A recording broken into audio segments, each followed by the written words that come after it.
Bonjour et bienvenue pour cette nouvelle émission en vidéo. Aujourd'hui, je vous propose de réaliser donc une bûche sur le thème de Noël, bien sûr. Ce sera une bûche coco, fruits exotiques avec un insert chocolat noir. Donc on va utiliser un chocolat noir à 70%, ça sera le chocolat Ocoa de la maison Cacao Barry, qui va apporter beaucoup de puissance et de caractère à cette bûche. Elle sera bien sûr accompagnée donc d'un biscuit Joconde qu'on va réaliser tout de suite. Également une bavaroise noix de coco et une mousse aux fruits exotiques qui sera donc aux fruits de la passion. Cette bûche sera glacée avec un glaçage au chocolat, enfin au chocolat au cacao, un glaçage brillant pour lui donner beaucoup d'éclat et pouvoir la présenter ainsi à vos convives et qu'elle fasse vraiment envie. Donc on va commencer tout de suite, comme je vous le disais, par ce biscuit Joconde. Pour cela, on a besoin de temps pour temps. Alors le temps pour temps, c'est un mélange de poudre d'amande et de sucre glace que j'ai déjà pesé ici dans ma cuve. Alors ce mélange s'achète tout fait, ou alors on peut le faire soi-même. Comme son nom l'indique, c'est du temps pour temps, donc temps d'un produit avec temps de l'autre. Donc 50% de poudre d'amande, prenez une poudre d'amande fine de préférence, et 50% de sucre glace. Sinon, vous l'achetez tout fait et vous posez carrément la quantité qu'il vous faut. Ensuite, il nous faudra des œufs, donc des œufs entiers. Il nous faudra de la farine, des blancs d'œufs, du sel et également du beurre qui aura été préalablement fondu. Donc, on a mis dans la cuve le temps pour temps. Donc, je rappelle, poudre d'amande et sucre glace.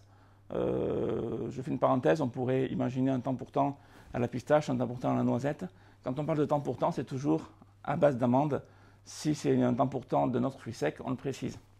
Et on va y rajouter donc les œufs. Je vais casser les 5 œufs dans ma cuve. Donc on y met les œufs entiers, bien sûr.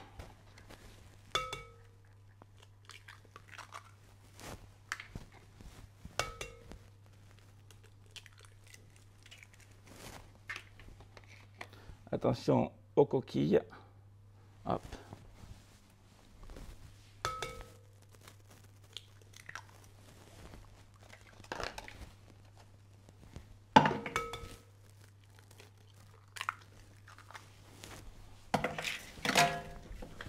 Et on va commencer à battre ce mélange pendant plusieurs minutes. Le but étant d'obtenir une masse vraiment qui va doubler de volume, qui va blanchir, qui va devenir très très légère. On va y incorporer beaucoup d'air. On commence à vitesse lente à cause des poudres pour éviter de les éjecter hors du bol. Et dès qu'on a une masse qui est bien humidifiée par les œufs, on accélère et on bat.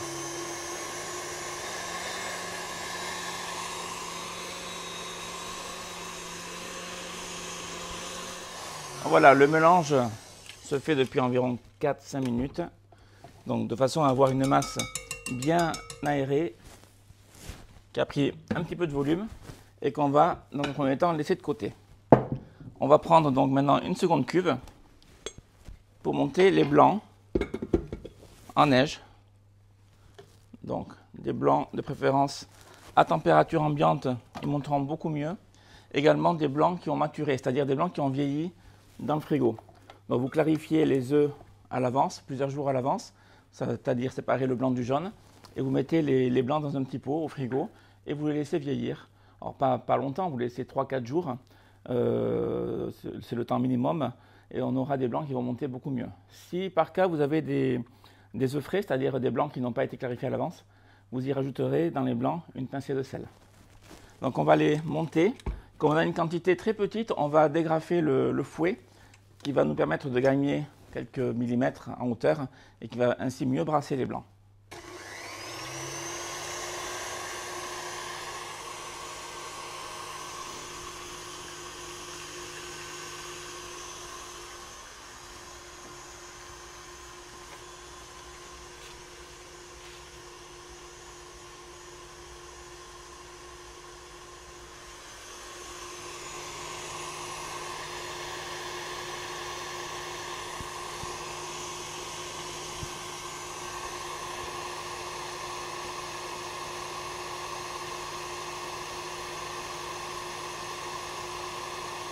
Donc les blancs moussent assez rapidement. C'est signe qu'on va obtenir des beaux blancs montés. On va les laisser monter encore un peu plus, sans les serrer trop fort non plus. on va chercher à avoir des blancs souples. Alors là, on n'est pas sur des blancs serrés avec du sucre, on est sur des blancs en neige tout court, des blancs en neige tout simplement. Et on va pas trop les serrer, donc on va bientôt arrêter le batteur. Dès que les blancs commencent à avoir de la tenue, on le voit ça à l'œil nu, hein, on stoppe le batteur. Voilà, on a des blancs qui sont relativement montés mais qui sont encore très souples, ils ne sont pas trop serrés. On va rester comme ceci. On va maintenant faire le mélange final. Alors pour cela, il faut que je mélange ces deux préparations avec les ingrédients qui nous restent, à savoir du beurre, un petit peu de sel que j'aurais pu mettre dans les blancs, mais puisqu'ils avaient été maturés, je vais les incorporer dans ma préparation ici, et un peu de farine. La farine, pour ne pas avoir de soucis lors du mélange, je vais prendre la précaution de la tamiser, même si la quantité est très petite. Ça serait dommage de se retrouver avec des morceaux de farine à l'intérieur de la préparation. Si vous utilisez une farine fluide, comme on peut les trouver dans le commerce, c'est pas la peine de la tamiser. Elle est suffisamment fluide pour éviter les grumeaux. Justement, c'est le but. Voilà, donc je récupère mon temps pour temps et mes œufs. Je vais incorporer, je repasse un petit peu mon beurre au micro-ondes pour qu'il soit bien liquide. S'il a tendance à se refiger un petit peu, vous le repassez, comme moi. Voilà. Hop, ça va vite. Alors, on va incorporer tout d'abord la farine tamisée. Je vais commencer à mélanger.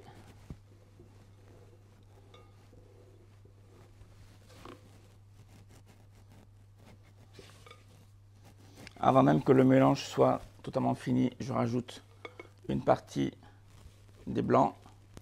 Je vais rajouter également le sel à ce moment-là pour qu'il s'incorpore correctement.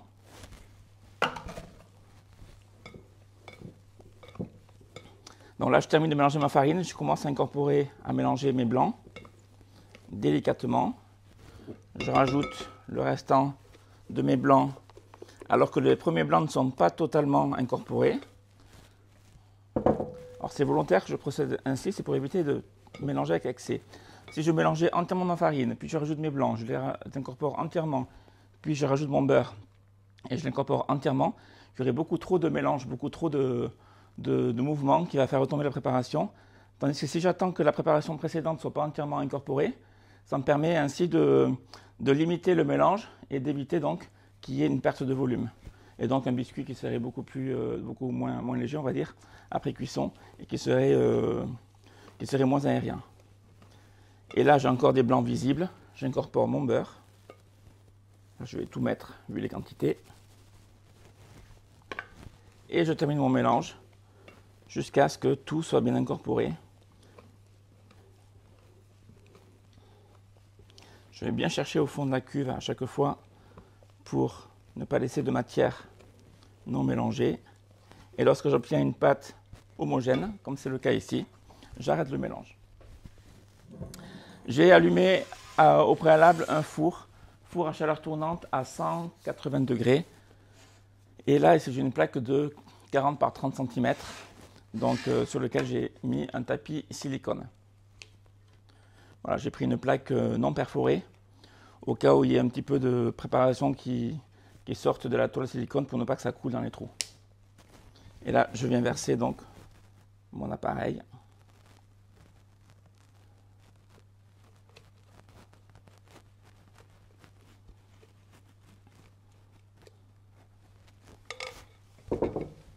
Avec une spatule coudée, je vais venir bien étaler ma préparation jusque dans les angles. Je me sers vraiment du bord de la plaque pour arrêter l'appareil en fait, pour arrêter ma bordure, la plaque. Donc je vais vraiment frotter ma spatule sur le bord.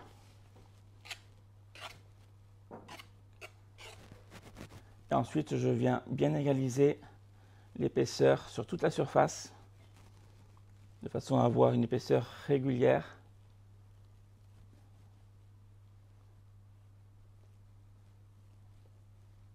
Partout sur le biscuit. Voilà. Ensuite, il n'y a plus qu'à enfourner donc dans le four préchauffé. Avant d'enfourner, on va juste passer un tout petit peu le doigt comme ceci sur le bord pour bien finir la bordure du biscuit et permettre un démoulage plus facile. Et là, je n'ai plus qu'à le mettre dans le four. Donc on va commencer par 12 minutes de cuisson et on verra au bout de ce laps de temps comment sera notre biscuit. Tout en sachant que le temps de cuisson peut varier d'un four à l'autre. Donc on commence par 12 et je vous dirai à la fin de la cuisson la durée précise que ça aura pris. Donc nous poursuivons avec l'insert au chocolat Ocoa, donc qui est une mousse au chocolat, sur une base de pâte à bombe. Pourquoi une base de pâte à bombe? Pour avoir une mousse au chocolat qui se tienne surtout à la découpe lorsqu'on va couper la bûche. Il ne faudrait pas que la mousse au chocolat s'écroule, elle sera en plein centre de l'entremets. Si on fait une mousse au chocolat plus classique, c'est-à-dire à base de blanc monté en neige, qui sont plus des mousses au chocolat destinées à être servies en coupe pour le dessert par exemple, là on aurait une mousse beaucoup trop fragile.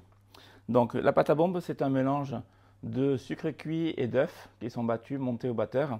Alors pour cela, il nous faut du sucre, il nous faut donc des œufs, également le chocolat pour faire notre mousse, donc chocolat Ocoa 70% de chez Cacao Barry.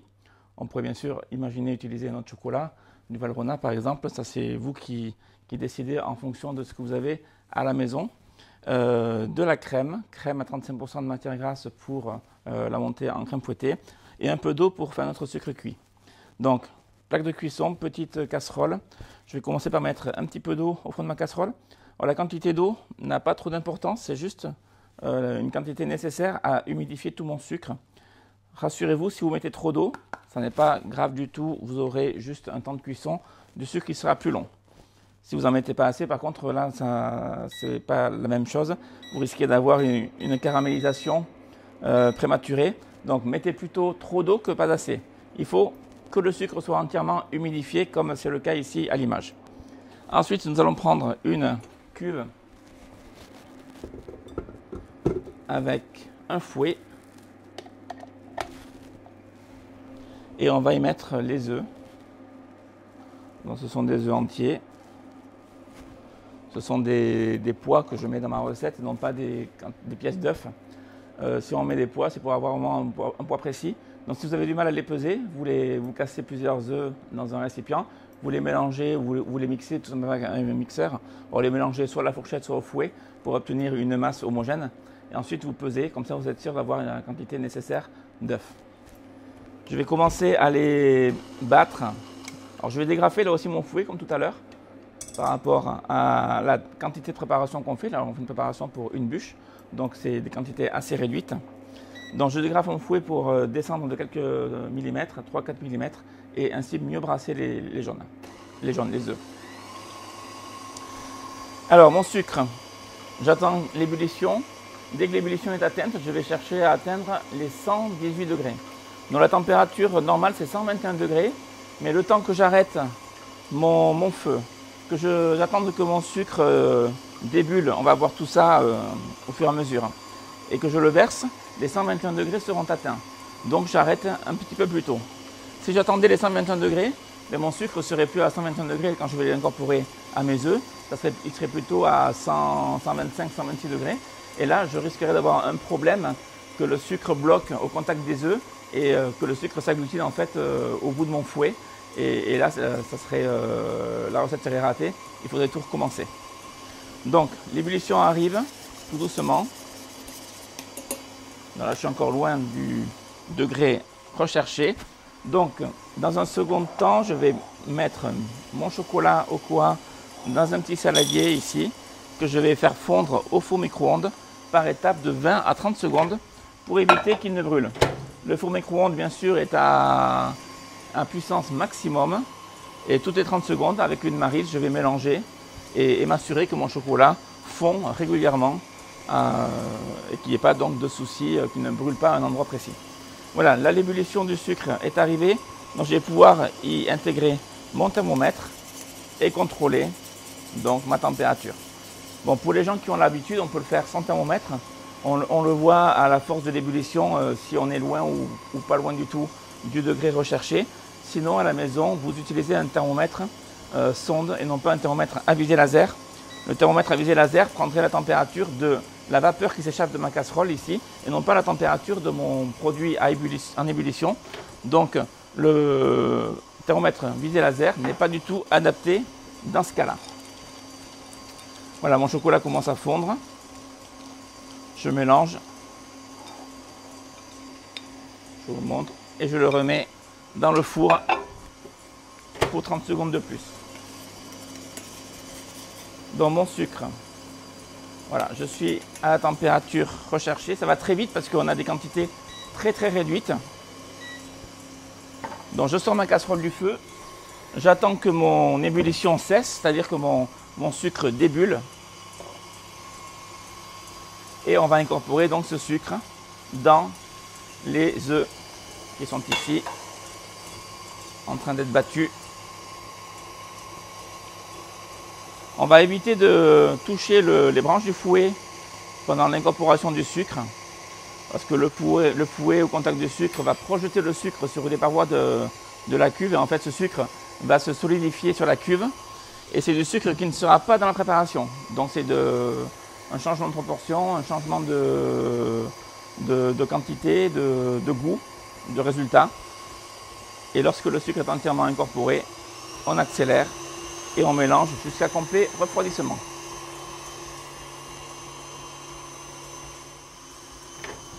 Donc pendant que mes œufs sont en train de monter, on fait la pâte à bombe, je rappelle c'est le terme exact. Je continue avec mon chocolat qui était au four micro-ondes, qui progressivement devient donc bien fondu. Tant qu'on a encore des morceaux, on continue. Toujours par étapes de 20 à 30 secondes. C'est important. Voilà, je ressors mon chocolat. Je ne cherche pas à le chauffer, je cherche à le fondre. Donc il faut qu'il reste relativement tempéré, c'est-à-dire environ 40-45 degrés maximum. Je mélange bien, je regarde s'il reste encore des petits morceaux visibles. C'est le cas, donc je le remets un petit peu dans le four. Voilà, ma pâte à bombe est pratiquement froide. Donc je vais pouvoir stopper mon batteur et la mettre de côté en attente. Donc ça va très vite étant donné qu'on a des quantités très réduites. Si vous vous mettez à faire 5-6 bûches à la maison, imaginons que vous voulez faire de la bûche pour toute la famille ou tous les voisins, tous les amis, le temps de mélange va être plus long, évidemment.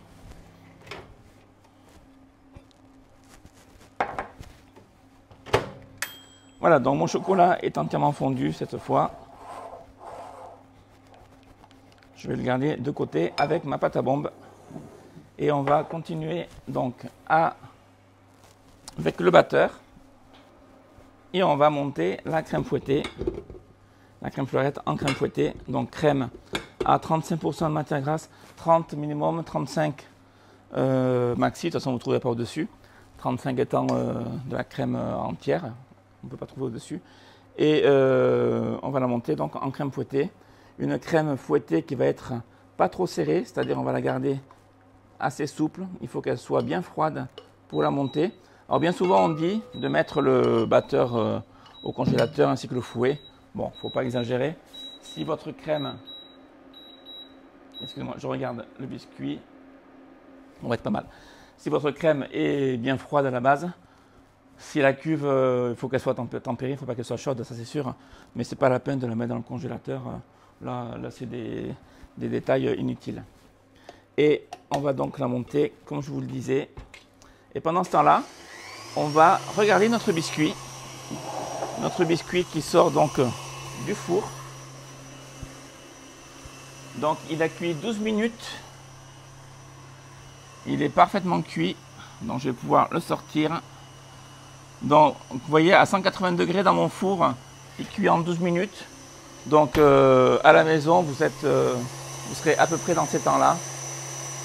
Et là, vous le laissez donc vous poser sur le plan de travail.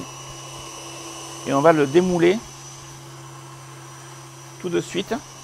Parce que là, il est sur une plaque très chaude, donc il continue à cuire quelque part. Pour le démouler, on va passer une lame de couteau sur le côté. Comme ceci.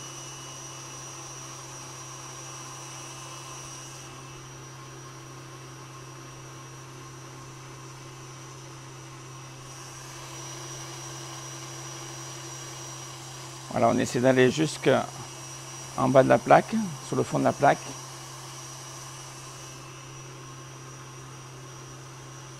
De façon à pouvoir soulever le tapis silicone.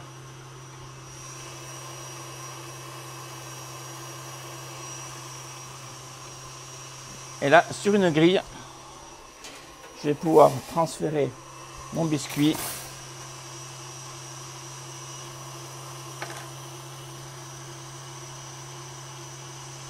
Comme ceci, pour le faire refroidir.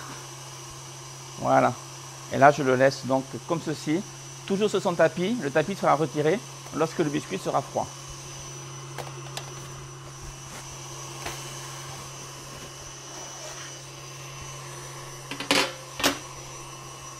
Alors, on revient sur notre insert au chocolat.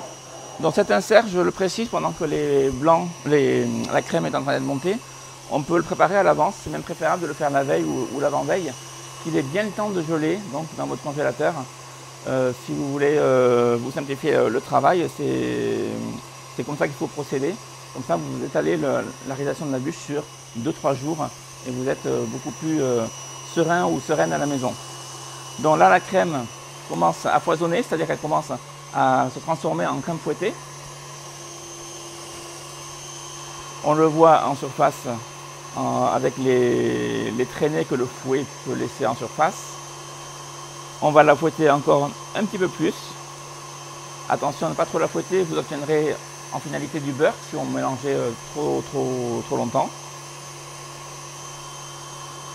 Et je vais terminer de la monter à la main, c'est-à-dire avec un fouet à main, pour vraiment bien ressentir la texture et bien me rendre compte d'avoir une crème fouettée qui est vraiment à texture idéale.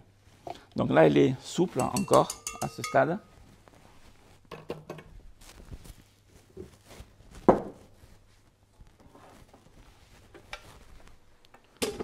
Je me prends un petit fouet à main.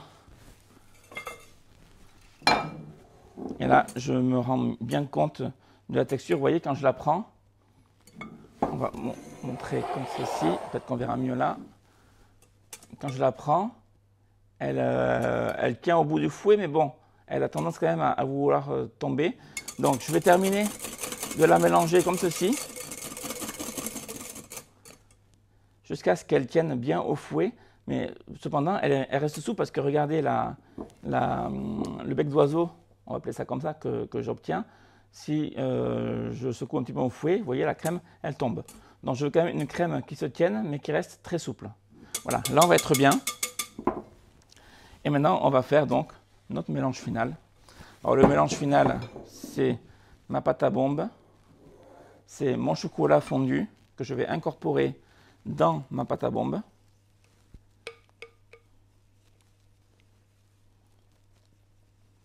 Donc là, on va perdre beaucoup de volume par le fait qu'on mélange le chocolat et la pâte à bombe, mais c'est normal.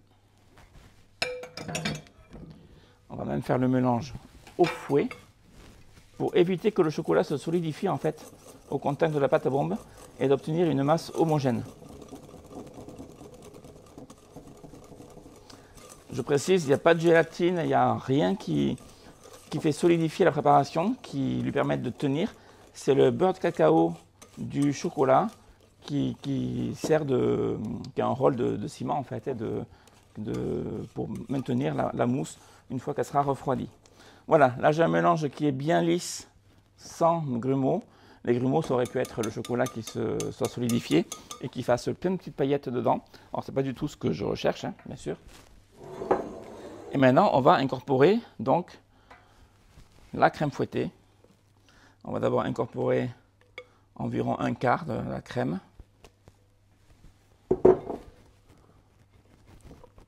On fait un pré-mélange en fait pour ramener un petit peu cette préparation à la même température que celle-ci, ou du moins s'en rapprocher au maximum. De détendre aussi la préparation au chocolat qui est plus épaisse que la crème fouettée, de façon à obtenir des textures un peu plus proches.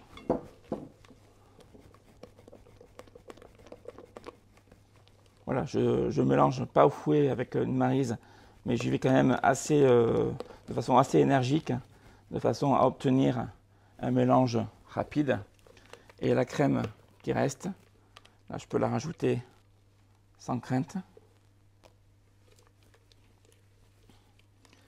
Et faire le mélange final de façon plus délicate pour ne pas faire retomber la préparation et ne pas perdre de volume. Souvent on me dit qu'il y a des erreurs de... Enfin souvent, des fois on me dit qu'il y a des erreurs de pesée sûrement dans certaines recettes parce qu'il n'y a pas assez de matière. En fait, c'est pas qu'il n'y a pas assez de matière, c'est que le mélange a été fait trop longuement ou que le mélange a été fait pas comme il faut. C'est-à-dire on a perdu de volume ou alors et on n'a pas assez de préparation en fait pour garnir un moule, pour garnir une plaque, pour faire en fait la recette. Donc bien souvent c'est un problème de mélange. Donc dès que la préparation est homogène, que je vois plus de traînées blanches, qu'il n'y a plus de marbrure blanche, que le chocolat est bien incorporé, je vais bien au fond à chaque fois ramasser le chocolat pour être sûr qu'il soit bien incorporé, mais j'arrête de mélanger pour éviter de perdre du volume. Voilà. Donc quand la mousse est prête, on va prendre une poche à douille. Pas la peine de prendre de douille ici, on va utiliser que la poche. Je vais remplir ma poche de mousse. Alors je travaille à la poche pour travailler proprement. Si je mettais directement ma mousse dans mon insert, qu'on va voir dans quelques secondes, j'aurai un travail qui va être pas très soigné. Donc la poche est là pour ça, c'est pratique. Elle sert à faire des décors à la poche, certes, mais elle sert aussi à travailler proprement. Voilà, je remplis ma poche à douille avec ma mousse chocolat. Je mets tout. Et on va faire le remplissage. Donc pour mon remplissage, j'ai pris mon moule à insert, qui est un moule double en plastique thermoformé, que vous pouvez trouver sur la boutique. Il fait 32 cm de longueur et qui convient parfaitement bien au moule de ce soir. Le moule de ce soir qu'on va utiliser, c'est une gouttière à bûche qui fait 35 cm, qui est donc métallique avec un revêtement anti-adhérent à l'intérieur. Bon, le revêtement anti-adhérent n'est pas très important pour ce soir, mais c'est le format de bûche qu'on va donc utiliser. Et qui correspond donc à la dimension. Si je positionne par-dessus mon insert, vous voyez qu'il est plus étroit, c'est normal, plus petit, mais il va s'intégrer parfaitement bien. Donc, le moule insert, on le met sur une plaque à pâtisserie. Je prends une petite spatule que je positionne dans une des empreintes que je ne vais pas utiliser. Alors pourquoi? Pour éviter le contrepoids. En fait, quand je vais remplir une des deux gouttières, je risque avec le contrepoids que mon moule se retourne tout simplement. Donc je mets une spatule qui est plus légère que la mousse que je vais mettre quand même ici, mais qui va faire le contrepoids et qui va me permettre d'avoir de la stabilité.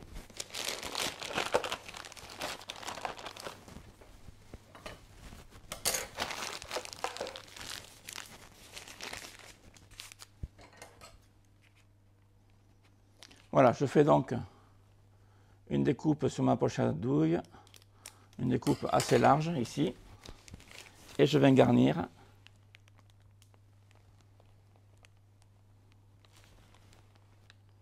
tout simplement mon insert jusqu'à hauteur. Ensuite, avec une petite spatule, je vais venir lisser la surface.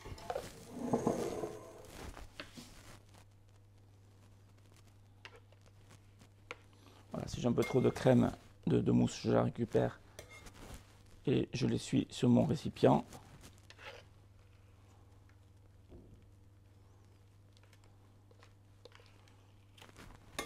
Et voilà, comme ceci, c'est parfait.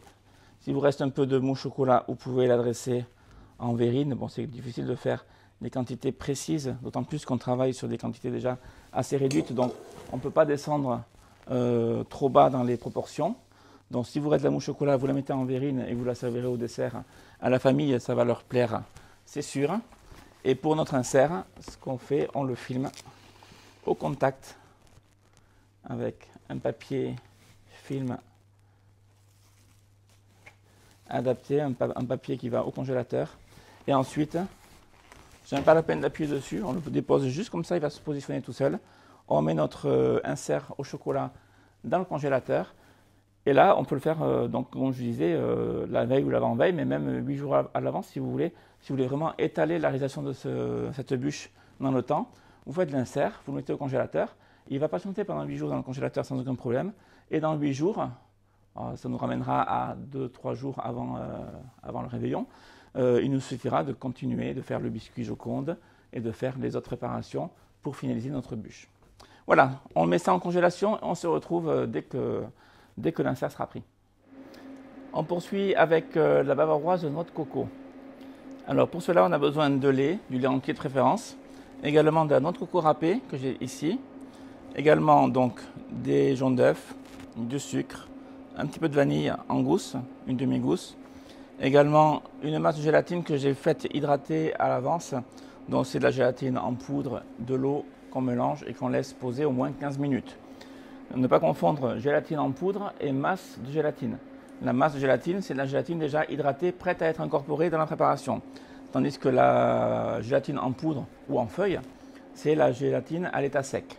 Sachez que si vous utilisez à la maison de la gélatine en feuille, vous devrez utiliser le même poids à partir du moment où le bloom reste le même. Ici, je suis sur du 200 bloom, le bloom étant le pouvoir gélifiant de la gélatine. Donc, il faut vraiment, si vous prenez de la feuille à la place de la poudre ou de la poudre à la place de la feuille, que vous soyez sur le même bloom, et là vous prenez le même poids. Il nous faudra également de la crème, donc toujours crème fleurette, 35% de matière grasse, c'est de la crème liquide. 35% de matière grasse, c'est très important, on peut descendre à du 30% mais pas en dessous, sinon votre crème ne montera pas. Et j'ai également un petit arôme noix de coco qu'on pourra éventuellement rajouter à la préparation si le goût de la noix de coco n'est pas assez fort. Ça, on le jugera sur le moment. Donc pour l'instant, j'ai mis mon lait à chauffer. Donc je vais accélérer un petit peu la chauffe et on va y incorporer donc la noix de coco râpée et qu'on va faire infuser dans le lait pendant environ une demi-heure, 1 heure. C'est selon le temps que vous avez. Sachez que plus vous laisserez infuser votre noix de coco longtemps dans votre lait, plus le parfum va se diffuser. Donc peut-être que si vous la laissez infuser longtemps, vous n'aurez pas besoin d'utiliser d'arôme. Si vous la laissez infuser peu de temps, vous utiliserez peut-être un arôme pour intensifier le goût. Donc là, je vais chercher à atteindre l'ébullition.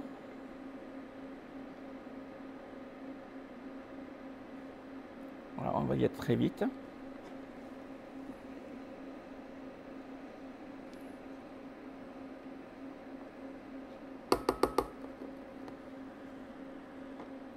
Et dès que l'ébullition est là, voilà, c'est le cas, je stoppe ma plaque, j'y rajoute ma noix de coco en poudre que je mélange bien pour bien l'immerger dans le lait.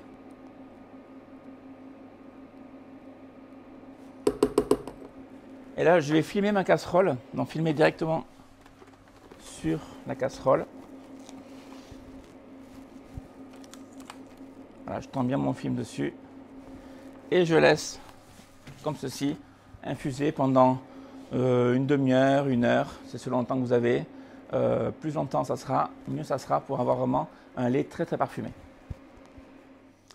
Voilà, donc mon lait est infusé, il s'est écoulé environ 1 heure. On va pouvoir retirer le papier film et on va le filtrer. Alors pour le filtrer et récupérer le maximum de lait, ce lait on va le repeser pour avoir les quantités vraiment nécessaires pour la recette. Je vais le filtrer à travers donc un tamis qui est ici, mais également à travers un torchon. Ça me permettra de bien pouvoir presser le torchon et bien pouvoir extraire le jus, enfin le lait. Si vous ne faites pas comme cela, vous allez perdre beaucoup de lait et vous n'aurez pas la quantité de lait nécessaire une fois filtré. Donc je verse tout ici sur mon torchon. J'ai le tamis qui est juste dessous. Je ramasse les côtés du torchon et là, je presse bien fort.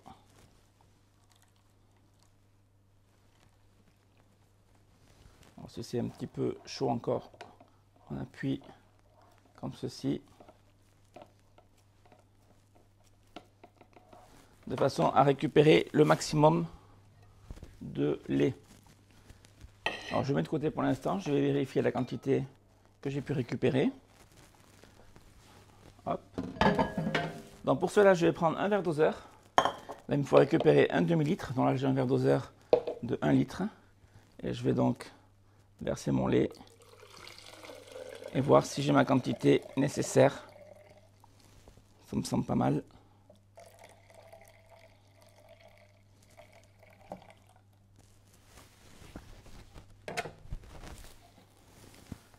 Voyons. Hop.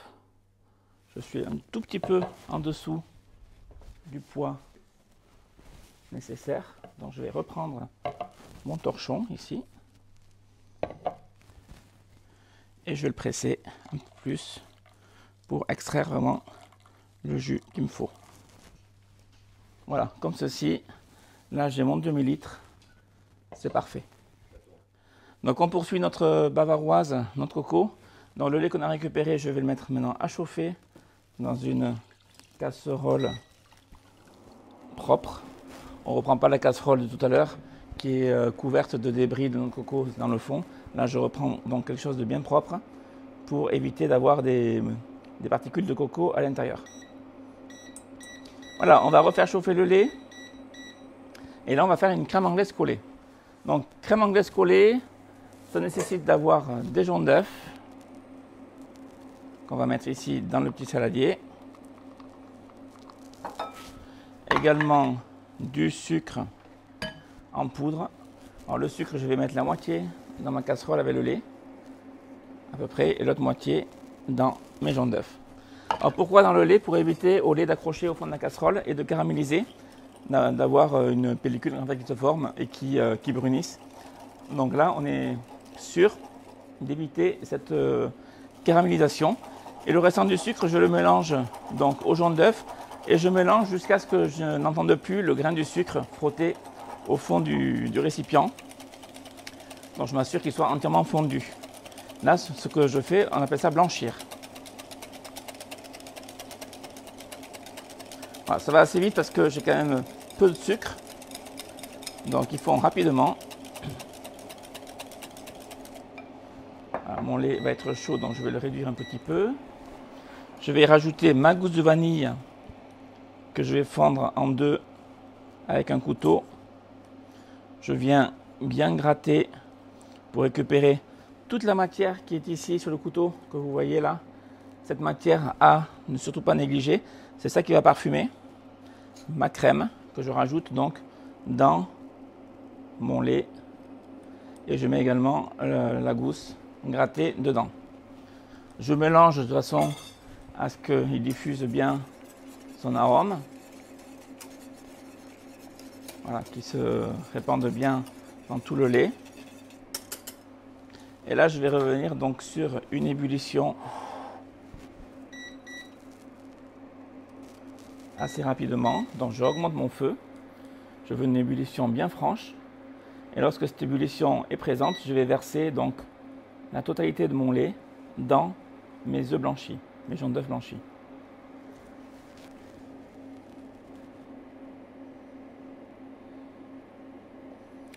Voilà, je laisse bien bouillir, bien chauffer. Il va monter. Là, je le retire.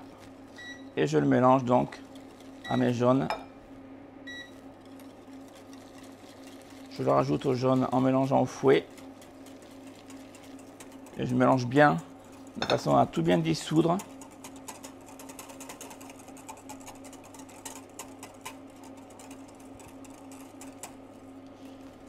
Ensuite, je remets le tout dans ma casserole. Ici, je peux conserver la même casserole, ça ne pose aucun problème. Et nous allons faire donc une cuisson à la nappe. Pour faire la cuisson à la nappe, on a besoin de la plaque. On remet la casserole sur le feu avec un feu pas trop fort. Attention au feu trop fort, vous obtiendrez des œufs brouillés par coagulation du jaune d'œuf. Et là, je mélange donc sans arrêt en passant ma spatule sur le fond de la casserole, en passant par tous les endroits surtout, pour éviter cette coagulation prématurée de l'œuf en fait, qui donnerait des morceaux. Donc là, ce que je cherche, c'est une coagulation de l'œuf, mais une coagulation régulière qui se fait progressivement jusqu'à ce que j'obtienne donc une texture un petit peu liée, ce qu'on appelle ça la cuisson à la nappe, c'est-à-dire que la préparation doit napper ma spatule et obtenir donc une crème anglaise qui sera très onctueuse et surtout sans morceaux. Alors par sécurité, quand elle sera cuite, on va la filtrer à travers une petite passoire fine pour éviter d'avoir des petits morceaux. Ça peut toujours arriver malgré tout. Voilà, alors on va y être, ça va très vite. Alors à la maison, si vous n'avez pas l'habitude, vous pouvez contrôler votre cuisson avec un thermomètre sonde. Toujours un thermomètre sonde, non pas un thermomètre à visée laser. Et là, vous irez jusqu'à 82 degrés, température de cuisson. À 82 degrés, vous stoppez donc la cuisson. Vous retirez la casserole du feu et vous filtrez votre crème anglaise directement dans le bac. Avant de la filtrer, on va la gélifier. On va la gélifier en incorporant notre masse de gélatine. À ne pas oublier, sinon notre entremets n'aura aucune tenue. Donc la masse de gélatine, une fois qu'elle est bien hydratée, elle forme une galette comme ceci, que je viens rajouter tout simplement dans la préparation chaude. Je veille à tout mettre, bien sûr. Si je ne mets pas tout, je vais avoir un problème de gélification. Je mélange pour bien l'incorporer, elle va fondre dans la préparation chaude. Et lorsque la fonte est obtenue, je transfère tout dans ma passoire et dans mon bac. Donc j'ai pris un bac rectangulaire assez large pour obtenir un refroidissement rapide. À la maison, vous pouvez bien sûr le faire dans un récipient plus étroit si vous êtes moins dans l'urgence. Vous pouvez laisser refroidir pendant 1 heure. Moi, je vais essayer de le faire refroidir assez rapidement pour pouvoir continuer donc cette recette. Voilà, une fois que j'ai tout bien passé à travers mon tamis, je le laisse donc dans mon bac à refroidir à température ambiante. De temps en temps, je le mélange comme ceci avec ma spatule parce que la préparation est très chaude. Donc, si on la laisse immobile, surtout au début, lorsqu'elle est très chaude, elle risque de coaguler tout de même. Donc, le fait de la mélanger comme ceci toutes les 2-3 minutes, du moins au début, permet de garder une crème anglaise qui va être parfaitement lisse et sans grain. Bien, la crème anglaise a refroidi, ça a pris environ 1 demi-heure à température ambiante. Alors là, je suis à 29 degrés. C'est très important de ne pas la faire refroidir dans un frigo, car c'est une crème anglaise collée, donc qui contient de la gélatine. Et si vous le mettez dans le frigo et que vous l'oubliez un petit peu, plus de temps qu'il ne faut, évidemment, la gélification va se faire et là, vous aurez un problème. Donc, toujours refroidir votre crème à température ambiante. Ça prend le temps que ça prend, mais au moins, vous n'aurez pas de soucis. Donc là, j'ai un thermomètre à visée laser qui peut convenir parfaitement pour la prise de température. Je suis à 28,8 degrés, donc elle est quasiment froide. Du moins, elle est à température ambiante. Donc, je peux mettre de côté. On va pouvoir poursuivre Maintenant, on va monter la crème fleurette. Donc, crème fleurette à 35% de matière grasse qui est bien froide. Donc, tout juste sortie du frigo. On va la monter en crème fouettée pour faire notre bavaroise. Alors, pendant que la crème monte, je vais la mettre sur le côté de mon plan de travail. Je vais chemiser ma gouttière à bûche. Pour cela, je vais prendre une feuille guitare. Alors, une feuille guitare, c'est une feuille rhodoïde. C'est une feuille un peu plus épaisse que la feuille guitare, qui a donc un peu plus de tenue. La feuille rhodoïde étant un peu trop souple. Et ici, j'ai ma gouttière à bûche. Donc, je vais prendre des mesures et tailler ma feuille guitare de façon à pouvoir chemiser parfaitement bien l'intérieur de ma gouttière à bûche. Donc ma gouttière à bûche fait 35 cm. Donc je vais déjà voir si j'ai la longueur ici. Oui. Donc je vais tailler ma feuille rhodoïde à 35 cm. Je vais faire une marque ici au cutter. Je vais en faire une autre ici, toujours à 35 cm. Et je vais venir donc découper mon rhodoïde délicatement. Attention aux doigts, à la bonne dimension.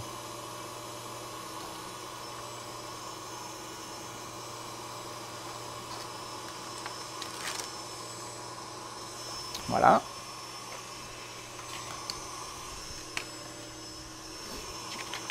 Alors, ici au bout, on s'en fiche, donc je coupe comme ceci, vite fait au ciseau. Donc ici, j'ai la bonne largeur. Il faut que ma feuille rentre parfaitement bien dans le moule. C'est le cas, on peut le voir, ça arrive à ras d'un côté comme de l'autre. Et maintenant, il faut que je taille.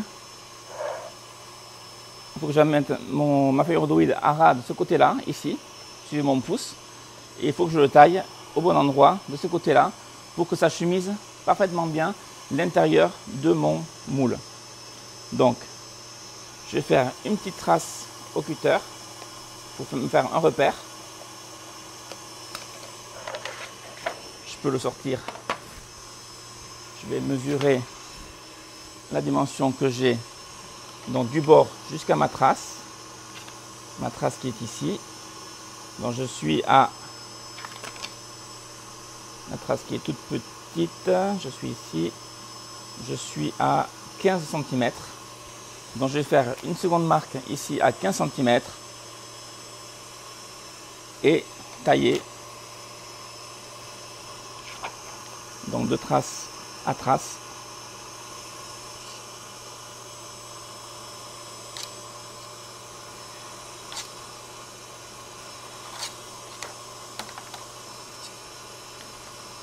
Alors on passe plusieurs fois si nécessaire. La feuille rhodoïde est plus épaisse, donc un peu plus difficile à découper qu'une feuille guitare. Voilà.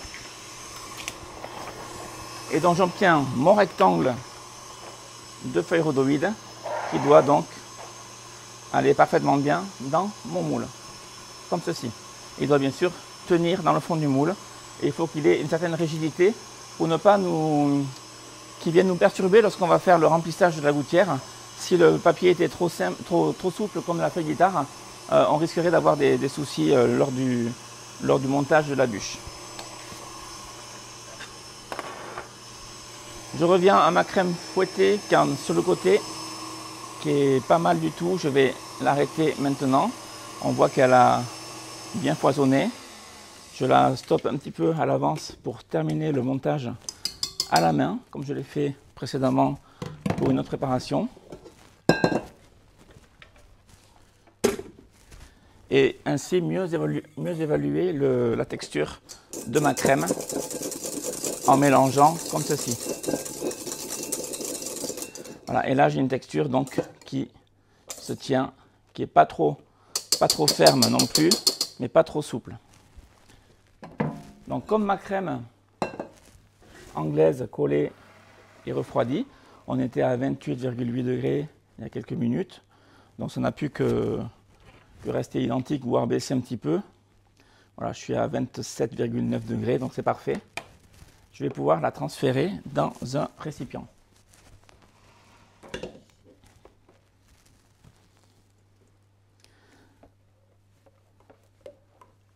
Alors je vous rappelle, on est sur une base de lait qu'on a fait infuser dans de la noix de coco râpée.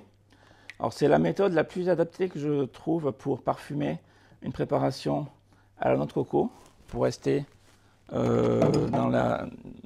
garder le côté naturel. Tout à l'heure, je vous ai parlé d'un arôme noix de coco qu'on pourrait éventuellement incorporer. C'est maintenant qu'on va le décider. Donc, pour le savoir, il suffit de goûter. Il suffit de goûter la crème anglaise et voir le goût qu'elle a. voir si la noix de coco a bien apporté son parfum.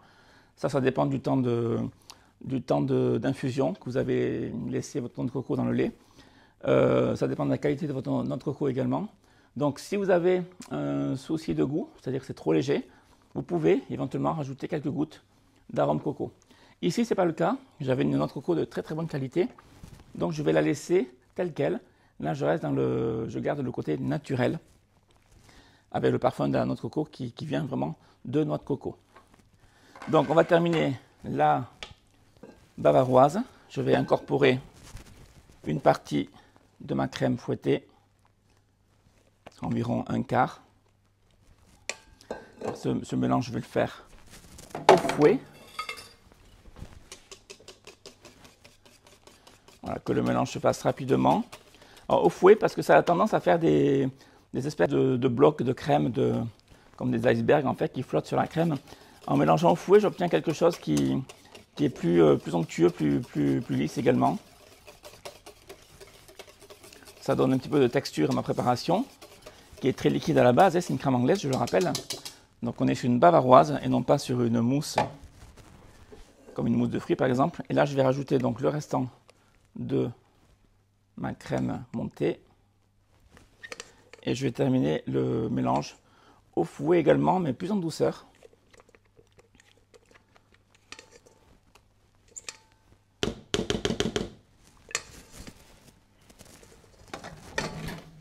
En procédant comme ceci.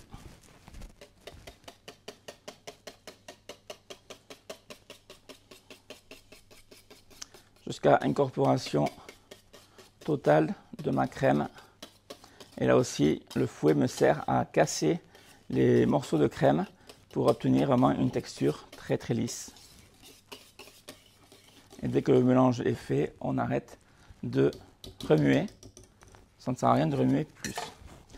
Second contrôle, on va goûter maintenant l'arôme coco avec la crème rajoutée. Donc évidemment, il y a une dilution qui s'est produite en incorporant la crème. On avait une masse qui avait un arôme coco. On rajoute une masse neutre qui est de la crème fouettée. Donc le goût s'atténue. Le goût est encore bien présent. Donc je ne vais pas rajouter d'arôme coco. S'il fallait en rajouter, c'est maintenant. C'est la dernière étape où on peut le faire. À savoir que lorsque nous avons un arôme, que ce soit de la noix de coco comme aujourd'hui, que ce soit du café, du chocolat, de la vanille, lorsque cet arôme est dans un milieu gras, c'est-à-dire ici c'est le cas, on a du lait, on a de la crème, lorsque l'entremets va rester dans le frigo, qui va donc être conservé, il y aura une diffusion de cet arôme qui va se faire et cette diffusion se fait dans la matière grasse. Donc il faut savoir que le goût va s'amplifier, légèrement certes, mais il va s'amplifier. Et si vous faites la bûche aujourd'hui et que vous la mangez par exemple demain, vous aurez encore de l'arôme qui va se révéler encore plus et qui sera bien présent. Donc ne chargeons pas trop en arôme noix de coco. Aujourd'hui on le sent déjà assez bien. Donc demain, si on mange la bûche demain, il sera parfait.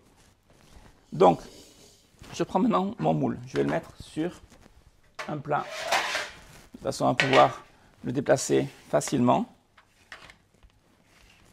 Voilà, un plat adapté, je le mets comme ceci. Je prends ma feuille guitare. Alors, comme je l'ai manipulé, ma feuille rhodoïde, pardon, comme je l'ai manipulé un petit peu,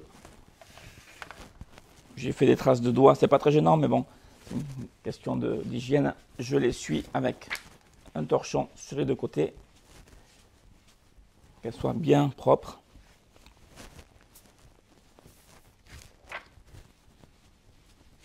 Avant de venir l'intégrer donc dans ma gouttière.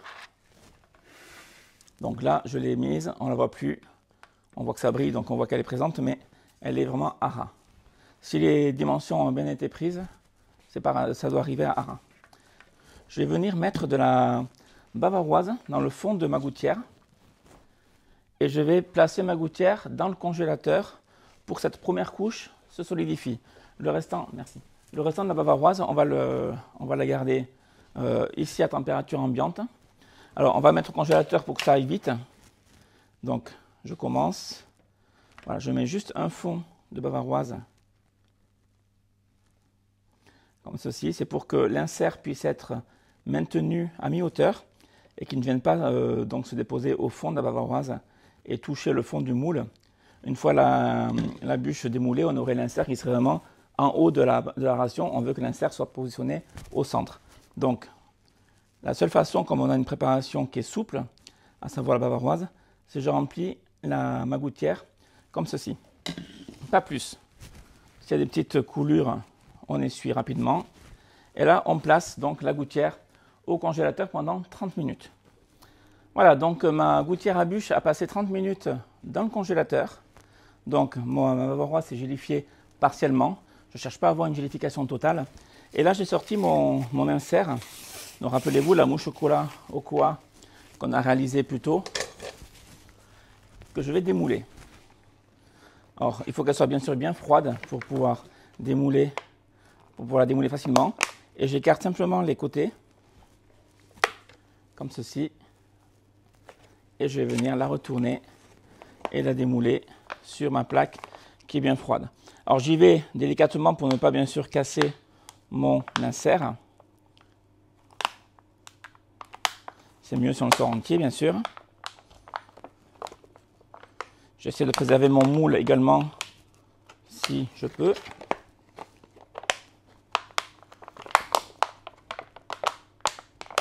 Voilà. Et l'insert donc sort sans problème ici. Voilà, je vais venir le remettre dans le bon sens et je vais tout simplement le positionner au centre de ma bûche et je vais l'enfoncer dans ma bavaroise qui est partiellement prise, comme on peut le voir ici, et je vais venir compléter le remplissage avec mon reste de bavaroise qui est liquide. Alors pour le faire correctement, je vais le faire avec une poche à douille, ça va être beaucoup mieux, beaucoup plus propre. Cela, il faut viser quand même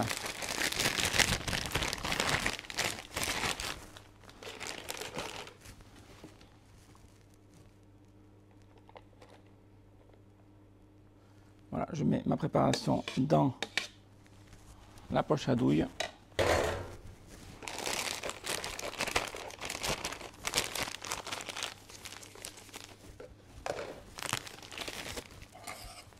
Ici, je fais un tout petit trou pour pouvoir bien doser le débit. Et je viens combler de chaque côté de mon insert chocolat. Et un bavaroise qui est encore bien liquide.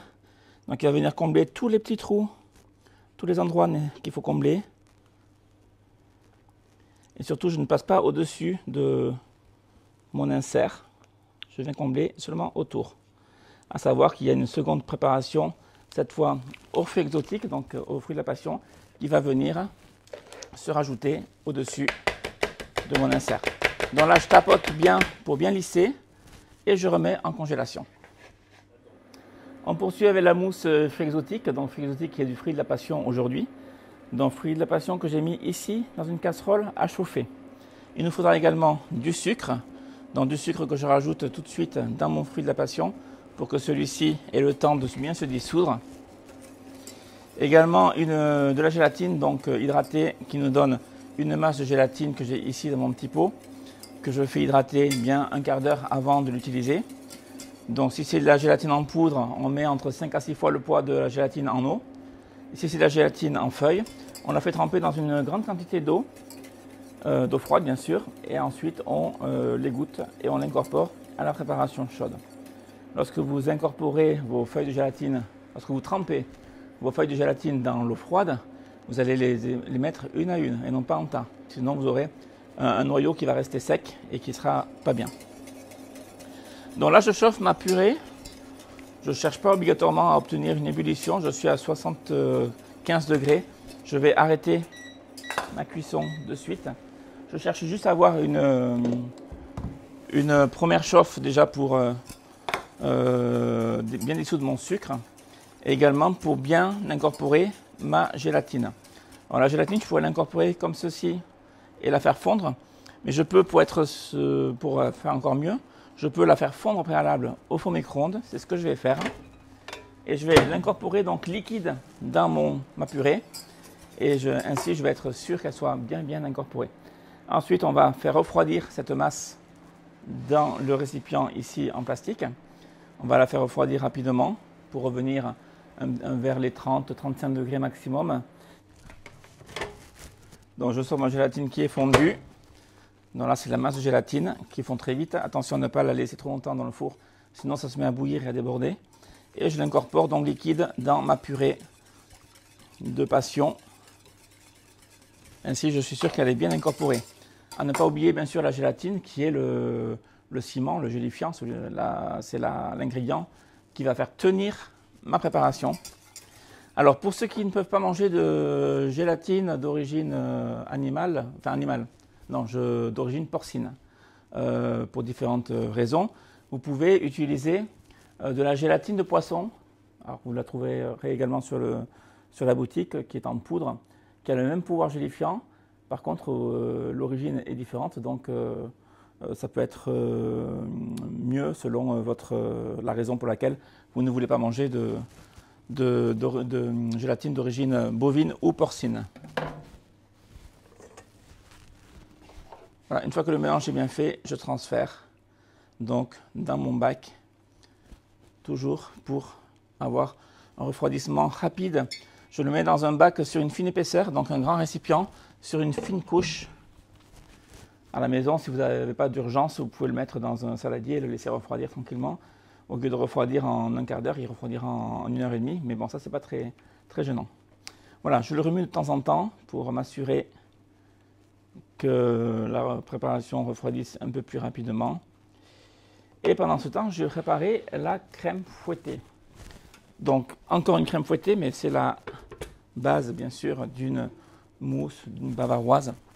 Donc, il faut pour cela une cuve de batteur, une crème bien froide, donc qui vient tout juste de sortir du frigo, et bien sûr riche en matière grasse, donc à 30-35% de matière grasse. Et on va la monter pendant que notre purée refroidisse.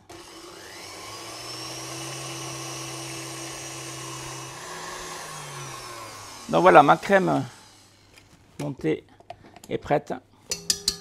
Donc là, j'ai fait une crème montée un peu plus ferme qu'à l'habitude parce que j'ai une base qui est très liquide avec ma purée de fruits de la passion.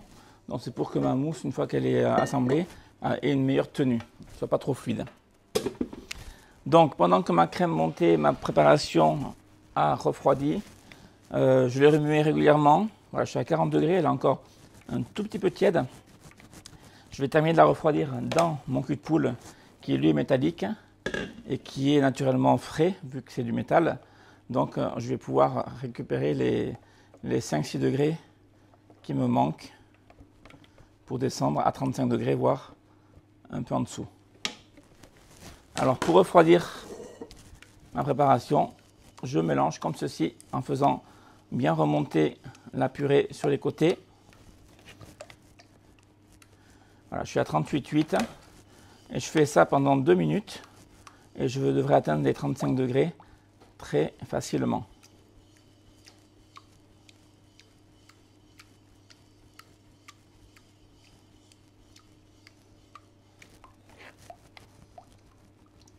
« 37,2 ».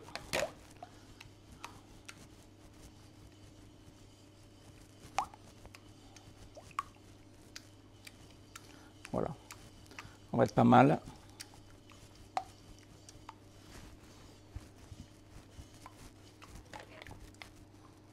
« 36,6 », allez, encore quelques secondes.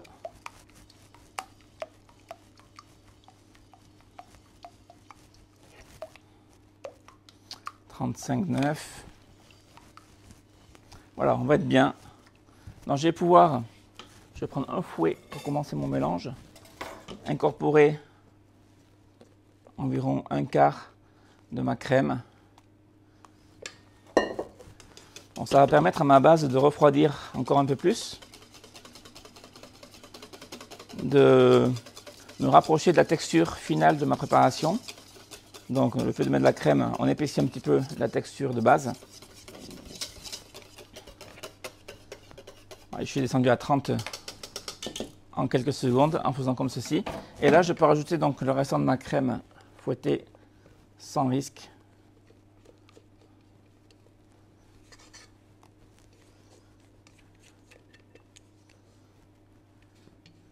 Voilà. Et je termine mon mélange au fouet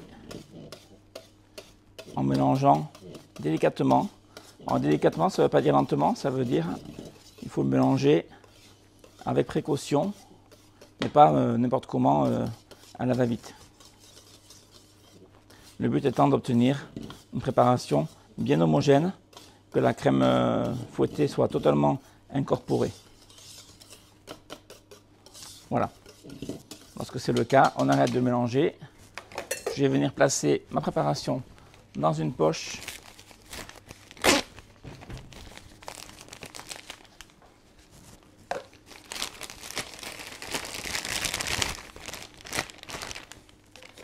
Et on va pouvoir terminer le montage final de la bûche. Voilà, je mets tout ça dans ma poche. Et je le garde de côté. Alors maintenant, je vais démouler mon biscuit. Mon biscuit qu'on a réalisé au tout début, qui lui est bien froid maintenant.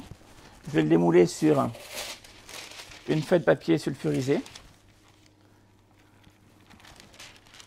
Voilà, comme ceci.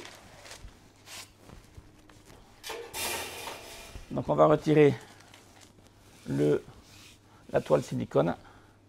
Donc ça se retire délicatement. Je rappelle, c'était un biscuit Joconde, donc un biscuit à base d'amandes. Je commence par un côté, puis de l'autre. C'est pour éviter de casser les angles. Et on retire en fait la toile silicone sans abîmer le biscuit. Alors, rappelez-vous, ma gouttière à bûche fait 35 cm de longueur. Donc je vais faire une bande qui me servira de semelle de 35 cm de longueur. Et elle fait 8 de large. Donc je vais la faire un tout petit peu plus courte. Je vais la faire, admettons, à 7,5. Donc il me faut sortir une bande de 7,5 par 35. Donc 35 cm, est-ce que je les ai en longueur? Oui, c'est parfait. Donc je vais pouvoir me sortir ma bande ici, par exemple, et garder tout le restant pour une autre utilisation. Dans ce cas-là, vous mettez ce biscuit bien filmé entre deux papiers sulfurisés et bien filmé sur une grille dans votre congélateur et vous le conservez pour une fois prochaine. Donc je vais commencer par parer mon biscuit.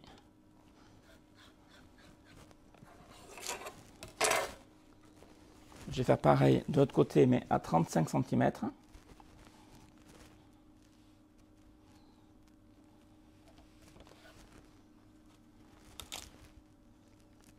Voilà, on a un biscuit extra moelleux. Je vais le parer également ici sur le côté. Les bords ne sont pas nets, donc on repart sur des bords bien propres, bien nets.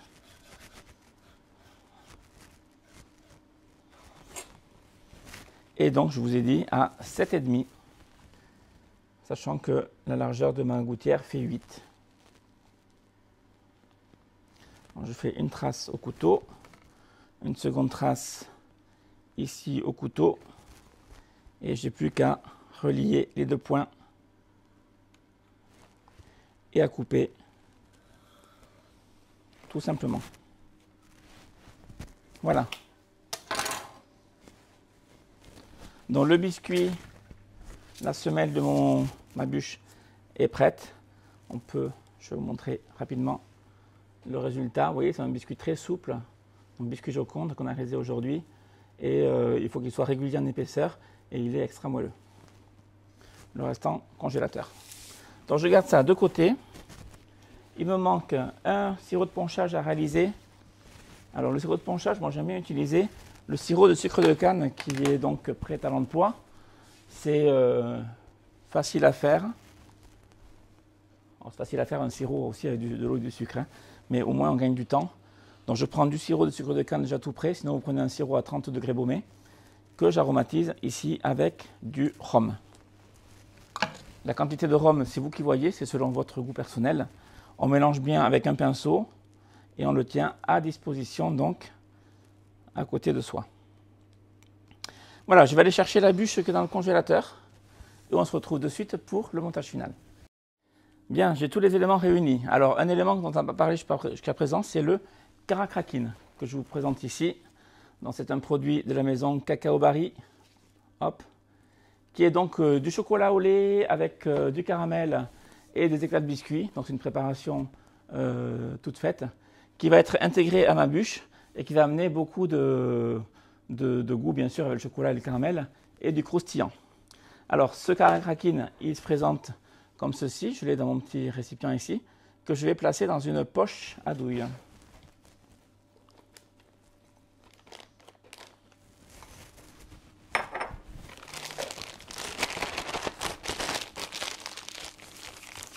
Alors, s'il est trop dur, par le fait qu'il fait frais, par exemple dans votre pièce, il a tendance à se figer au froid. Donc, vous le passez quelques secondes au four micro-ondes. Attention, pas trop longtemps pour ne pas le liquéfier non plus. Mais juste de quoi l'assouplir et pouvoir avoir une texture qui soit pochable et facilement manipulable en tous les cas. Donc, je vais venir faire un trou assez grand sur ma poche, environ la largeur de mon insert qui fait 4 cm. Donc, je suis plutôt sur du 3 cm d'ouverture. Et là, je vais venir déposer donc du Karakrakine sur mon insert directement au contact comme ceci.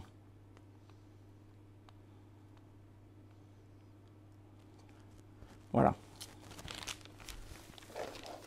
Avec une petite cuillère ou une petite palette, on vient l'aplatir légèrement,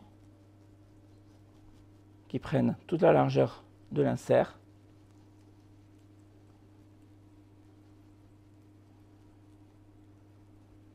Comme ceci.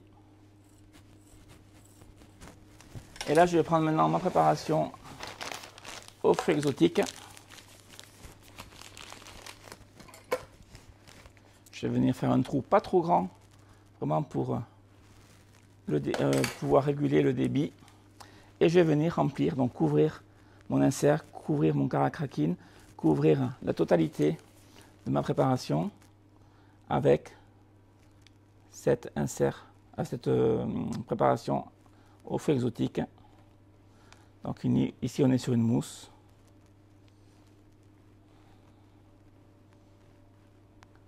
Voilà, déjà je viens couvrir correctement et ensuite je viens compléter comme ceci. Voilà, je ne remplis pas non plus à ras-bord. On a encore notre biscuit à intégrer. Donc je viens juste lisser un petit peu les bords comme ceci. M'assurer que la mousse prenne toute sa place.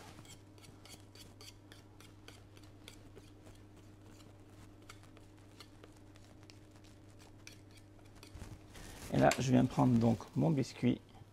Je vais mettre le côté croûte, enfin, le côté doré, on va dire, dessus et le côté mi dessous, directement au contact de ma mousse exotique. Et j'enfonce très légèrement pour que la préparation remonte un petit peu sur les côtés. Alors le biscuit dépasse du moule de la gouttière à bûche, c'est normal, ne vous inquiétez pas. Et ici, je viens donc lisser les bords pour terminer mon entremets.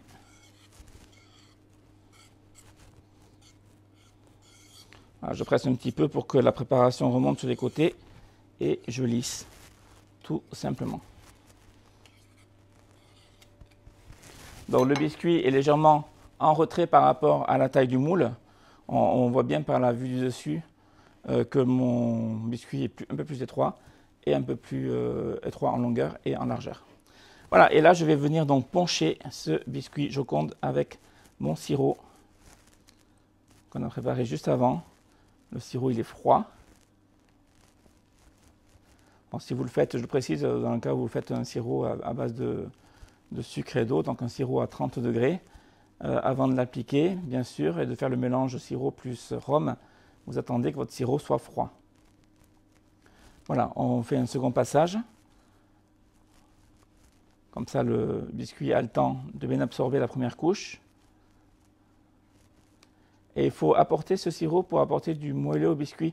Bien qu'il soit très moelleux à la base, ben, si la bûche n'est pas rangée de suite, il va sécher petit à petit et il risque d'être un peu sec à la dégustation. Le fait de l'enrichir de ce sirop, ça lui apporte beaucoup de moelleux. Et on peut se permettre un troisième passage à partir du moment où le biscuit continue à absorber. Alors attention à ne pas détremper non plus le biscuit. Là on avait un biscuit qui était quand même relativement épais sur un bon centimètre.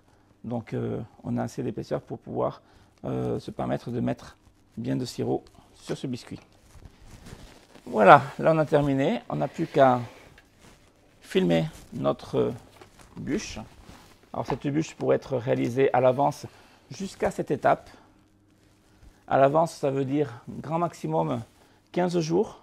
Au-delà, elle pourrait se détériorer, perdre en qualité. Donc, je ne préconise pas de faire votre bûche dès aujourd'hui, par exemple, pour le réveillon.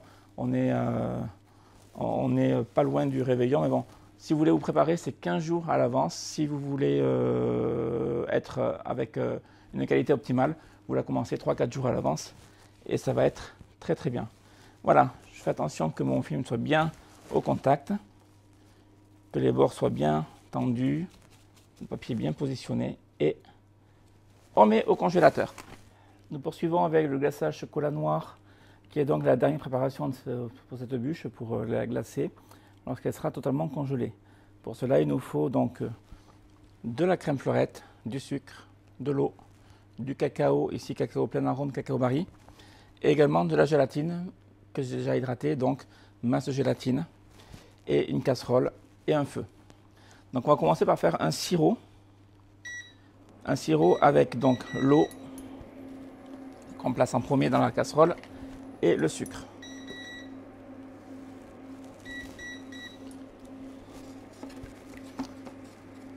Voilà, pendant ce temps, je vais mettre mon cacao dans mon petit récipient ici et je vais attendre d'obtenir donc mon sirop et d'avoir donc une bonne ébullition et surtout attendre que le sucre soit entièrement fondu. Donc dès que l'ébullition est obtenue, on attend quelques dizaines de secondes que le sucre ait bien le temps de fondre.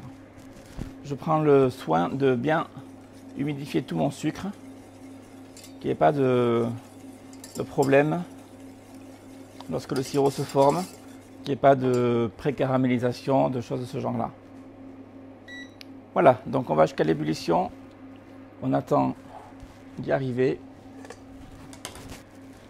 On aura besoin par la suite d'avoir un mixeur plongeant pour bien mixer le glaçage, éliminer les éventuelles bulles d'air qui pourraient subsister et avoir quelque chose de bien fluide. Surtout bien homogène, sans morceaux de cacao qui aurait pu faire quelques grumeaux ou quoi que ce soit vraiment parfait et bien brillant.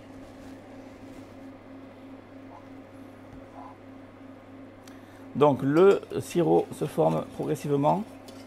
On va jusqu'à l'ébullition, donc 100 degrés. On poursuit un petit peu la cuisson, juste le temps que le sucre soit bien fondu. Si on ne prend pas précaution à la fonte du sucre à ce stade de la recette, après le grain du sucre va rester dans le glaçage et ça ne va pas être du tout agréable à la dégustation. On aura un glaçage qui ne sera pas brillant, qui sera un petit peu granuleux. Donc attention à cette étape-là. Donc l'ébullition est obtenue. Je maintiens 20-25 secondes l'ébullition. Je mélange pour bien accélérer la fonte du sucre. Et je stoppe mon feu. Je retire ma casserole du feu. Et j'attends. J'attends que l'ébullition cesse pour vérifier donc cette fonte de sucre qui doit être parfaite. Donc là, je vois quelque chose de bien translucide. Le sucre a totalement disparu. Donc je me permets de verser tout ça dans le cacao. Je garde ma casserole, on va en avoir besoin à nouveau. Je mélange bien mon cacao pour bien le dissoudre dans le sirop et obtenir donc une base cacaotée relativement souple qu'on va garder de côté.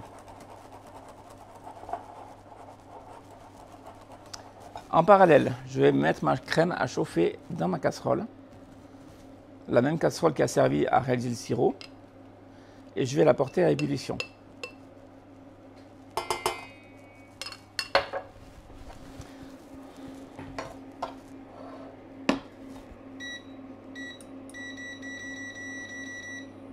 Voilà, cette crème, une fois qu'elle a atteint l'ébullition, je vais y rajouter ma gélatine, donc la gélatine hydratée, qu'on appelle maintenant masse de gélatine.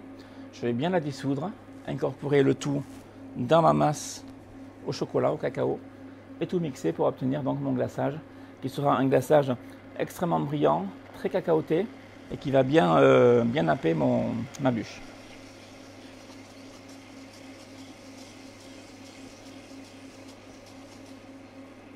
Voilà, j'attends l'ébullition. C'est parfait, on y est. Je stoppe mon feu. Je rajoute ma gélatine.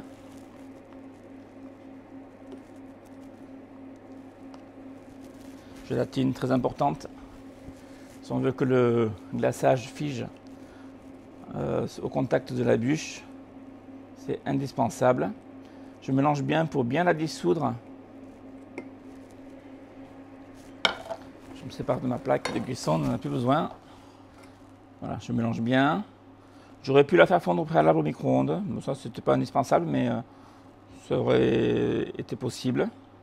Et quand c'est bien fondu, on incorpore donc à la masse cacaotée. Et je termine mon mélange donc au fouet.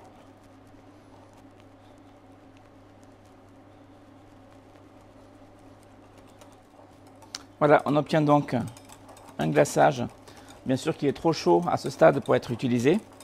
Donc déjà, je vais le transférer dans un récipient plus étroit, donc étroit et haut, un pichet verseur par exemple, comme ici.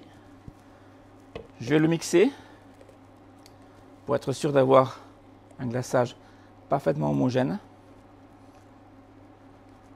Et on va le laisser refroidir à environ 35 degrés, qui sera la température d'utilisation. Alors moi je préconise de faire ce glaçage la veille également. Vous le filmez au contact, vous laissez dans le pot comme ceci, dans le pichet verseur, filmez au contact au frigo. Alors bien sûr il va se gélifier. Le lendemain, lorsque vous devez en avoir besoin, vous le repassez au micro-ondes et vous le remixez jusqu'à ce que vous obteniez quelque chose de parfaitement lisse, parfaitement homogène et qui soit à bonne température, bien sûr, 35 degrés, pour pouvoir le couler sur votre bûche. Donc là, je vais le mixer. Alors, je trempe la cloche de mon mixeur dans le glaçage et je le laisse vraiment immerger dans le glaçage. Je ne fais pas de remous en surface. C'est ces remous en fait qui créent beaucoup de bulles d'air et qui font des glaçages qui ne sont pas beaux au final. Donc, le fait de garder ma cloche immergée, en fait, j'aspire les bulles d'air qui sont en surface et elles sont détruites et éliminées. Je peux remuer, ça c'est pas gênant. Le tout c'est de ne pas sortir la cloche du glaçage. Et je me mets légèrement penché pour permettre à l'éventuelle bulle d'air qui pourrait se trouver dans la cloche, parce que la cloche est incurvée, donc il y a un creux. S'il y a une bulle d'air qui reste persistante sous la cloche, ben, elle ne va jamais s'éliminer. Donc on penche légèrement le mixeur pour qu'elle puisse s'évacuer et ainsi mixer et bien brasser tout ce qui est glaçage.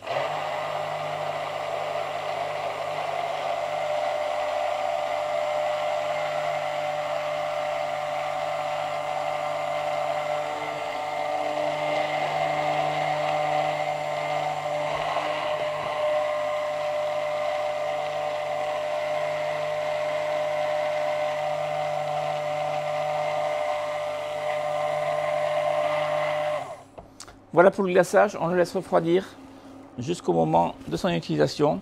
Je vous rappelle, 35 degrés étant la température idéale.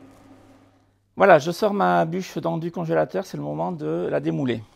Alors j'ai préparé une plaque creuse avec une grille pour le glaçage.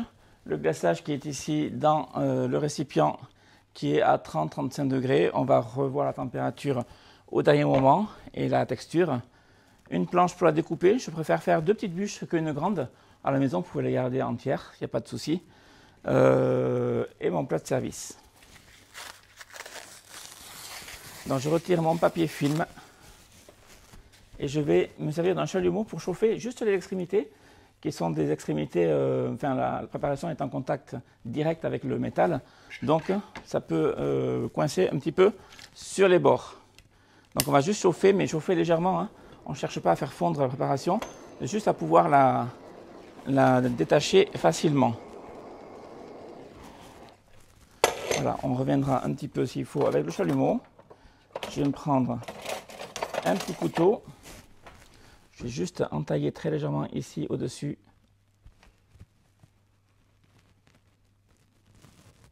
Pour permettre le démoulage, qui devrait être facilité par la feuille rhodoïde. Alors feuille rhodoïde indispensable, sinon je ne vous parle pas du démoulage. Ça serait très très compliqué de le faire. Voilà, je passe un petit coup de couteau sur les bords également, sans rentrer en profondeur. Je vais juste marquer un petit peu la partie supérieure. Je repasse un petit peu mon chalumeau et progressivement, il faut que je retrouve l'endroit. Hop. Et là, je vais essayer de la démouler.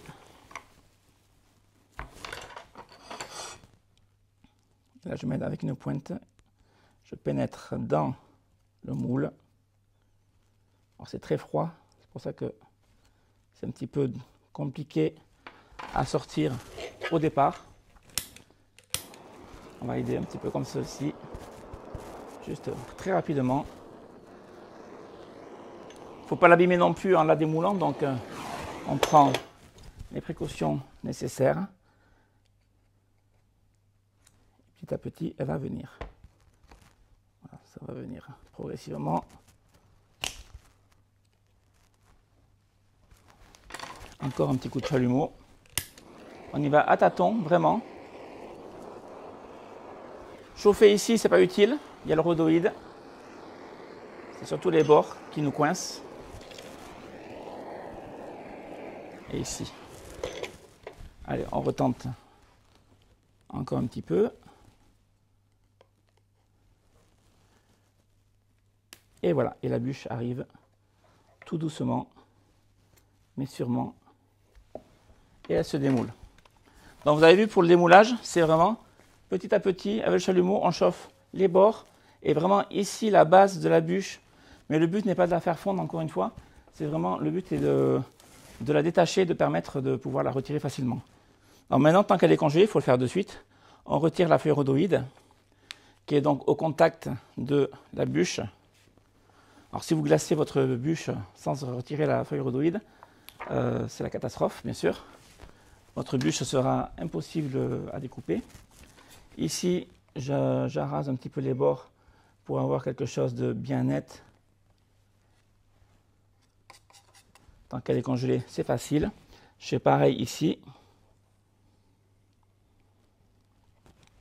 Et donc je vous disais que je voulais faire plutôt 2 petites bûches.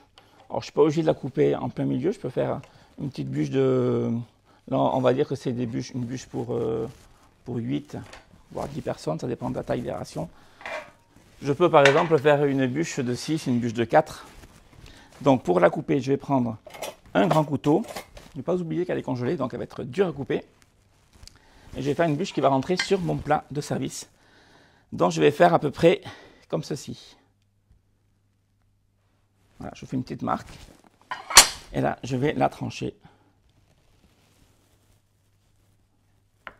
Mais bon, ça se coupe relativement bien tout de même. Ensuite, avec une petite palette, je vais venir la déposer sur ma grille. Voilà, je vais vous montrer donc le cœur de la bûche. Ici, on retrouve donc l'insert chocolat, le craquelin, le biscuit au fond, biscuit Joconde, et notre bavaroise noix de coco. Donc voilà, ma bûche est là, elle est prête. Je prends mon glaçage, je repasse un petit coup de mixeur à la dernière seconde. Il faut que j'ai un glaçage vraiment fluide, extrêmement lisse. Je vais remesurer une dernière fois la température, je suis à 30 degrés. Voilà, je vous dis 35, 35 ça peut aller, mais là il est à 30 degrés, donc je n'ai pas de nécessité de le réchauffer. Je ne vais pas le laisser refroidir plus, il faut que mon glaçage nappe ma bûche et que le glaçage se fige en fait au contact de la bûche glacée. Alors pour la glacer, je vais commencer d'un côté, je vais aller en direction de l'autre côté et je vais faire des zigzags et essayer de napper en une seule fois. Alors il faut faire attention de ne pas laisser de parties qui ne sont pas couvertes parce que si on revient avec le glaçage, on va faire des traces qui vont être visibles. Donc on ne va pas trop vite et on y va délicatement.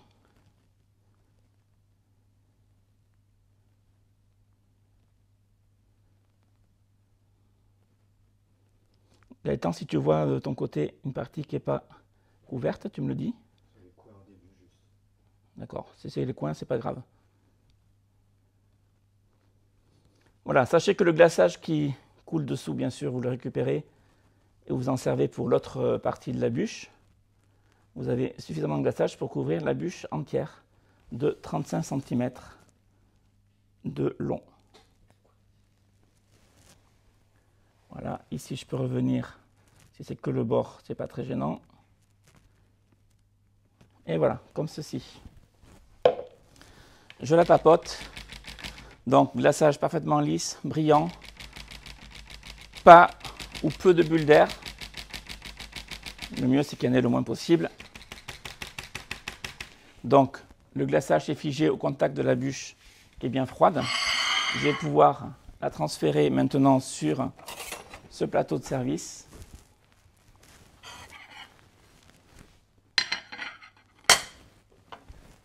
En prenant la bûche délicatement par le dessous. Voilà, je la soulève, je la prends avec une seconde spatule et ici je la fais tournoyer sur la grille.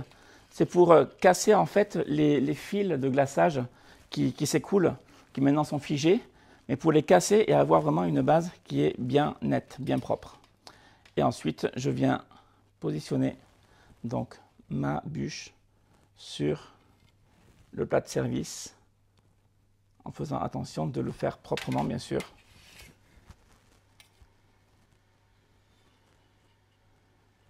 Et là, on n'y touche plus. La bûche, on va maintenant faire la décoration. On va revenir dessus dans quelques secondes. La bûche est terminée, on n'y touche plus pour que le plat reste bien propre.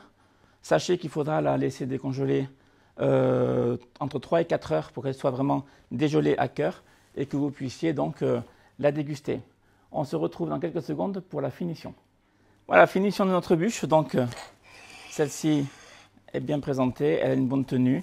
Elle est en train de décongeler d'ailleurs pendant qu'on fait le décor. On va la terminer avec un petit peu de paillettes d'or qu'on va venir parsemer sur le dessus de la bûche. Et on va faire une décoration avec des sphères en chocolat blanc décorées avec un motif de Noël que je vais vous montrer par la suite. Alors, on vient parsemer les paillettes d'or comme ceci. Alors c'est très volatile, donc on évite de le faire en plein courant d'air. Alors j'essaie de tracer une ligne sur le dessus sans que ça s'éparpille trop non plus sur les côtés. Et ensuite on va mettre donc des sphères en chocolat, je vous en parlais, donc qu'on peut trouver sur la boutique, qui sont présentées comme ceci, donc parfaitement emballées pour éviter la casse, et également mis dans des moules individuellement, et qui sont donc juste à sortir de leur logement pour pouvoir s'en servir. Alors on y va délicatement parce que c'est fragile quand même. Hop. Voilà, donc on a ce genre de boule avec un petit motif étoile sur le dessus qui représente bien Noël. Et donc ces sphères en chocolat blanc, on va venir les déposer délicatement sur notre entremets. Alors, il est bien d'attendre que le glaçage soit entièrement figé, de façon à ce que le glaçage fasse colle en fait, et qui permette de bien faire tenir les sphères. Si vous l'appliquez directement sur l'entremet, alors que le glaçage n'est pas entièrement figé, vous risquez d'avoir la boule qui va glisser le long de la bûche et donc se retrouver en bas du plat. Voilà, j'essuie le bord et je viens positionner ma troisième sphère, comme ceci. Voilà, c'est ainsi que donc s'achève cette recette de bûche de Noël. Donc je rappelle, c'est une bûche, je vous montre d'abord de près en photo. C'est une bûche coco, fruits exotiques avec un insert chocolat noir que je vous invite à retrouver d'ores et déjà sur le site. Bien sûr, vous avez tous les ingrédients sur le site pour réaliser une bûche. Donc une bûche facile à faire, que vous pouvez étaler dans le temps, c'est-à-dire la faire sur 2-3 jours, voire même la démarrer 15 jours avant le jour de la dégustation, de façon à ne pas vous mettre la pression en cuisine et ainsi pouvoir proposer un dessert à vos amis. Je vous rappelle que le lien de la recette, bien sûr, est dans la description de la vidéo. Pour ce soir, c'est terminé. Je vous souhaite une très bonne soirée. Prenez soin de vous et je vous dis à très bientôt. Au revoir.